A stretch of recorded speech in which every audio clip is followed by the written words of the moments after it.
Karena iman, Abraham diuji lalu dipuji. Karena iman, Abraham dinamai bapa kaum beriman. Iman yang otentik mesti disertai perbuatan, dan iman yang berkarakter mesti melibatkan otak sehat. Iman adalah keyakinan teguh akan Allah yang juga melibatkan aspek-aspek lain.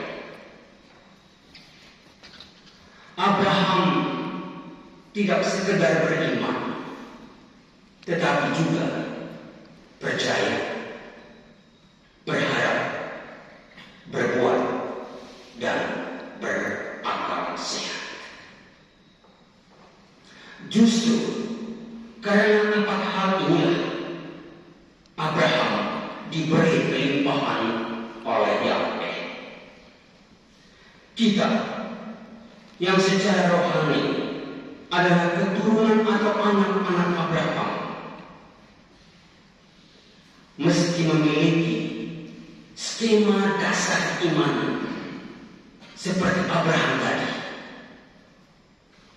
yang meliputi perbuatan, kepercayaan, pengharapan, dan pengetahuan.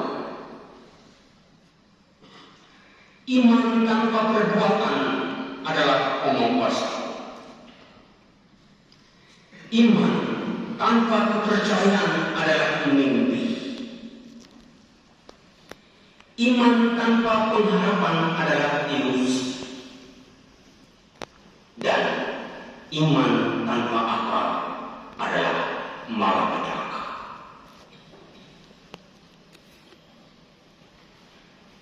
Persis yang digambarkan oleh Yohanes Paulus kedua dalam Fides et Ratio.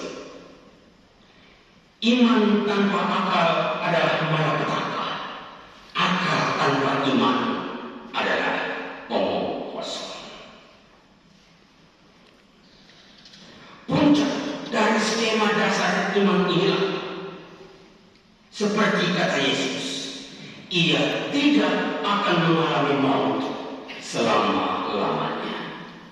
Bukan berarti tidak akan mati, sebab banyak martir, banyak sangka, banyak mati karena membela iman. Kita rajin berolahraga,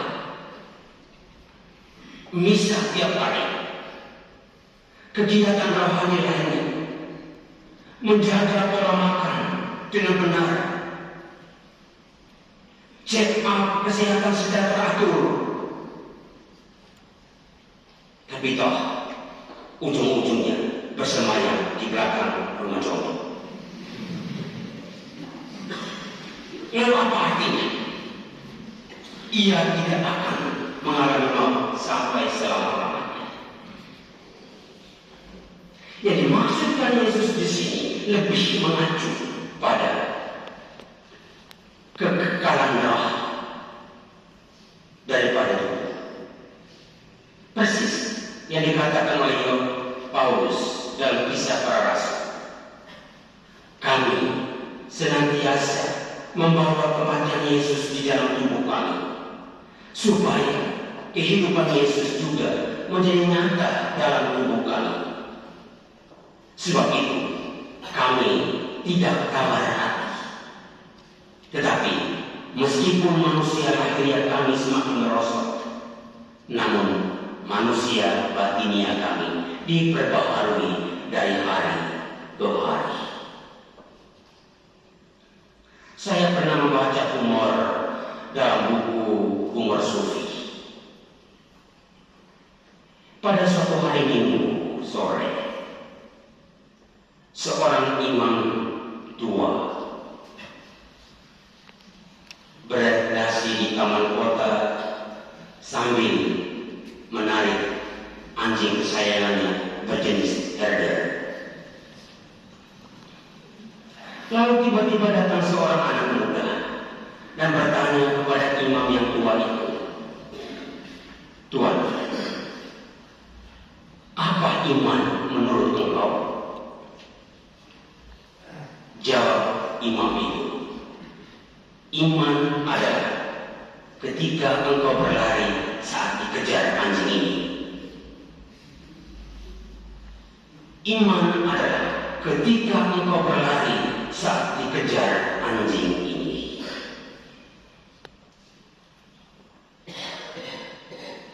Berhadapan dengan anjing ganas, iman sudah menurut otak, memerintahkan engkau supaya lari. Tidak bisa hanya mengandalkan rajin bisa pagi. Mark Randall, seorang pendeta terkenal di Amerika yang terkenal dengan kekhasannya membawa binatang buas pada saat khotbah sebagai ilustrasi. Suatu saat dia membawa sejenis ular kobra. Dengan dasar, manusia dengan iman pasti tidak akan mati oleh racun ular berbisa.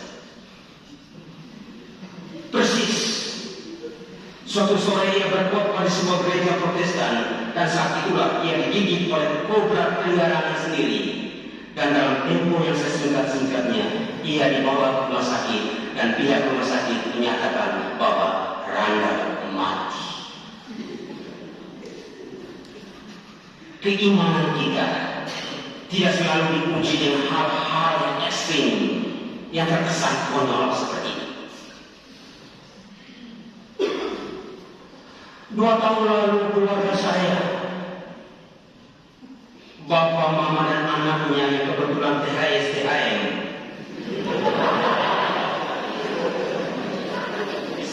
sebelum misa, mereka bertiga masuk ke sakristi sambil menyerahkan baju THM yang lengkap. Saya tanya, "Untuk apa ini?" Anak kecil itu menjawab, "Pak Tere, tolong berkat baju saya yang baru terima tadi." Lalu saya bilang, "Kalau engkau hanya mengandalkan meditasi, kalau engkau hanya mengandalkan jurus-jurus THM, tapi kalau berkelahi dengan orang yang bersenjata tajam, engkau tewas juga. Maka berkelahilah. Kalau dia senjata tajam, kau juga mesti bersenjata tajam. Senjata sejenis apapun, dia akan mengalahkan jurus apapun."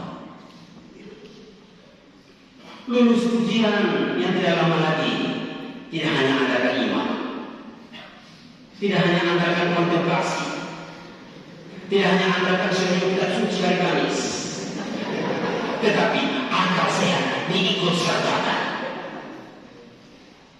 Banyak yang kolesterol di sini, banyak yang asam urat di sini, tetapi tidak serta-merta disembuhkan dengan iman saja.